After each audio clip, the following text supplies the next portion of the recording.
Since the presidential campaign of Donald Trump in 2016, many Americans were clued into the fact that public opinion surveys can be drastically wrong. Yet when survey results help your cause, well, it's hard to find fault with it. So with that, we call your attention to a Pew Research Center survey that measured the satisfaction NATO members have with the organization. Popularity of the organization has precipitously dropped over the last few years. We'll explain why this is good news to those that want to protect American sovereignty in this episode of Analysis Behind the News, where we provide the perspective that you can use to help save American liberty and independence. A couple of weeks ago, Reuters reported the Pew Research Center found that positive views of the North Atlantic Treaty Organization, NATO, fell from 64% to 52% in the US, while in France the percentage dropped from 60% to 49%.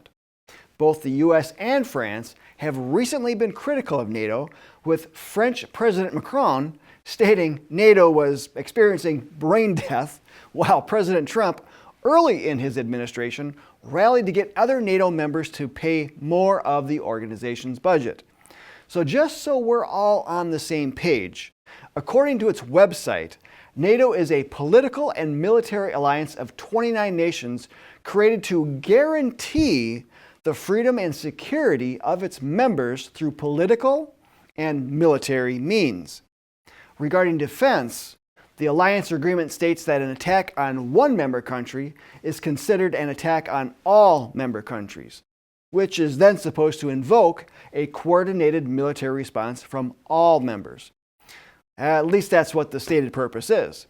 NATO was sold to the American people as a means to oppose communist expansion by the Soviet Union in Europe. However, if that was actually the case, then why wasn't the organization scuttled when the Soviet Union collapsed? The actual truth is much more interesting. A longtime aim of the United Nations is to have its own armed force.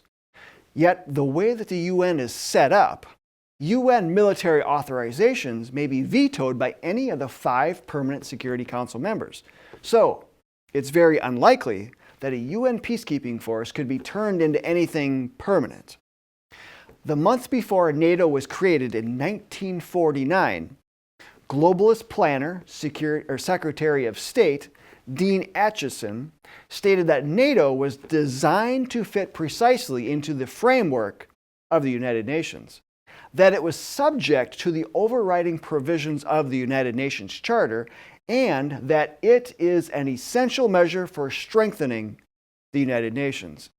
And even a NATO handbook issued to members in 1995 stated that the alliance was created within the framework of Article 51 of the United Nations Charter. Now, most people don't equate the UN with NATO or vice versa. However, military theorist James J. Schneider wrote in the April 1995 issue of Strategic Warfare that, quote, "The future will be dominated by a single overwhelming presence, the United Nations," end quote. But recognizing the UN's inability to have its own military force, he added, quote, "Even now, we can anticipate the transformation of NATO from a regional security arrangement to a future role as the UN's military arm," end quote. Today's globalist planners are trying to get NATO membership extended far beyond North America and Europe into parts of Asia, Israel, Australia, India, South Korea, Japan, and many other countries. It seems perhaps that membership would be open to any country other than Russia and China. After all, we have to have an enemy to hold together a military alliance, don't we? The underlying truth is that the building of NATO and the UN was always intended, with the erosion of national sovereignty, a long-range goal. Now, President George Washington recognized various threats to American sovereignty through what he deemed entangling alliances in his 1796 farewell address.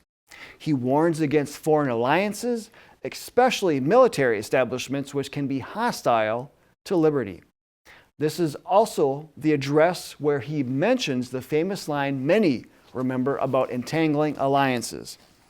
he wrote, "It is our true policy to steer clear of permanent alliances with any portion of the foreign world.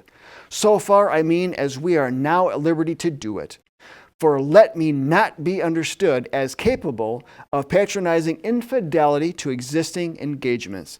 I hold the maxim no less applicable to public than to private affairs, that honesty is always the best policy. I repeat it, therefore, let those engagements be observed in their genuine sense. But in my opinion, it is unnecessary and would be unwise to extend them. Taking care always to keep ourselves by suitable establishments on a respectable defensive posture, we may safely trust to temporary alliances for extraordinary emergencies." So he's suggesting that we meet any current obligations, but not to extend them, only relying on these alliances during extraordinary emergencies. But folks, that hasn't been the norm for quite some time. Prior to President Trump, we jumped onto the globalist bandwagon by sending American military all over the globe at the beck and call of the United Nations. And even the Pew Research Center, folks, placed a positive spin on the poll outcome by publishing the headline, "NATO Seen Favorably Across Member States." The fact of the matter is that world government is being built up all around us. Layer upon layer of unelected and unaccountable bureaucracy means more and more sovereignty away from once independent nations. This has been done slowly over time, but will soon ramp up as recent measures entangle American sovereignty into a North American Union.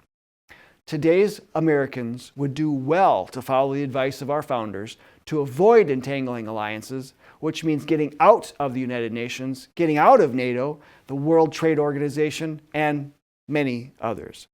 If you're interested in helping protect and restore American liberty and independence, we ask you to please go to jbs.org and click on our action projects. Read our articles and view our videos. And then when you're ready to take the next step of working with other like-minded patriots, consider joining the John Birch Society. Links are in the video description. And please, like and share this video with others. And until next time, we'll see you then.